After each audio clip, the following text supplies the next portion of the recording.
Almost every movie has a hero. Many of you may have heard of Joseph W. Campbell's book, The Hero with a Thousand Faces, describing all the mythological similarities of the journeys of heroes of all the great civilizations and their cultures around the world ever since the Gilgamesh epos, all the way up to James Joyce and his Ulysses. Some screenwriting teachers have tried to turn Campbell's findings into ready-made formulas, but I think that's a bad idea. Let me try to give you a different approach. Sometimes we call the hero the protagonist, sometimes the main character. What's the difference?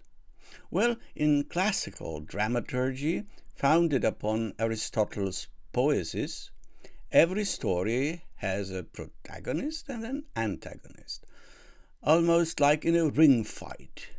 The protagonist wants a thing, and the antagonist doesn't want the protagonist to get it. This is what creates drama, and it is for that very reason that this is not very cinematic. Let me share my view on that topic with you. To me, the hero of a movie looks like that. Can you guess what I mean by that picture? As we have stated before, any film needs polarity in order to have an inner tension that drives the characters and the story. The two sides of that system are represented here by the green and the red field. The blue square, somewhat stuck in the middle, that's our hero, stuck in between antagonistic worlds. Let's say the blue square is the least comfortable place for anyone to be. It is precisely where the two worlds clash most forcefully. Of course, it is also the most interesting place to be. It's like being able to watch dangerous sharks from the safety of inside a shark cage. The hero takes us to the dangerous but interesting place. He is our shark cage, so to speak. We look at the struggle through the hero's eyes, and it is our empathy that takes us there. While in antiquity, a heros was anybody with a formidable lifestyle, mostly brave warriors, our more modern idea of a hero is that of a go-between, like the life of Jesus, who acted as a bridge between the physical human world and God. More so in this depiction of his betrayal at the Garden of Gethsemane. We see the apostles on one side, the guards of the high priests on the other. There is tension in this image between those two sides, something we called last time a dramatic battery.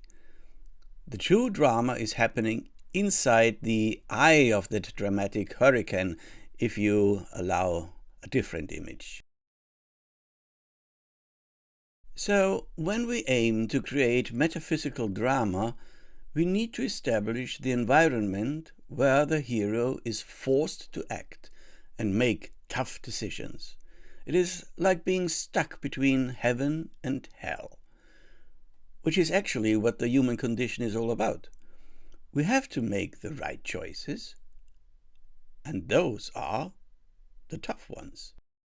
Let's take a look at how Stanley Kubrick establishes his hero in one of his best pictures, Paths of Glory from 1957. It all starts with the depiction of the world of the French generals during the Great War. Look at this general's headquarters. He lives like a king. Kubrick sure spared no costs to give us this amazing location.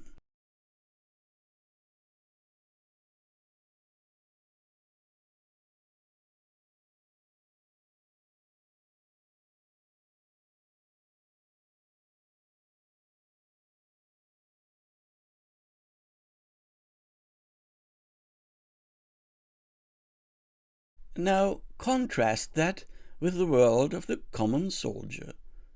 This is his view. Trenches, mud, no man's land. And our story is starting the moment those two worlds collide. We know where these officers are coming from. Time for our hero to show up. Who would be better suited to be our hero than Kirk Douglas? And look what he's doing. He's washing off the dirt of World 2 and puts on his uniform to be suited for meeting his commanding officer from World 1. When he learns that his men are supposed to attack enemy positions the next day, he is in a terrible situation. Unlike the generals, this colonel is close to his men and knows them by their first names. The audience immediately recognizes him as the hero, not because of what he does, but because of the position he is in. So, what makes us recognize a hero? Most notably, he is positioned in between antagonistic worlds. Fate has given him the least comfortable place to be. He is forced to act as some sort of middleman. This is because he either belongs to none or to both of the two sides that are fighting. There is a natural tension that threatens to tear our hero apart. He is the incarnation of a dilemma, and empathy puts us in his shoes. Storytelling creates that magical what if that prepares us for tough decisions which we might face one day ourselves. In many cases, the hero has to decide whether to walk the path of duty or desire. As is the case with a well-known story like Shakespeare's Romeo and Juliet. In this tale, Romeo is the hero and he has to choose between family honor and passionate love. Spoiler alert, it doesn't end well. Have you seen the Brazilian movie City of God? Remember the opening scene and how our hero is established right away by having him in a tough spot between the criminal youth gangs and the corrupt police forces. It is only after we have established the worlds and the hero's place that we zoom back in time to start the story from the beginning.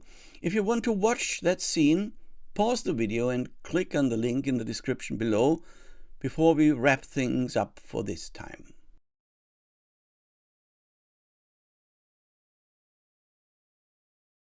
My friends, that's it again.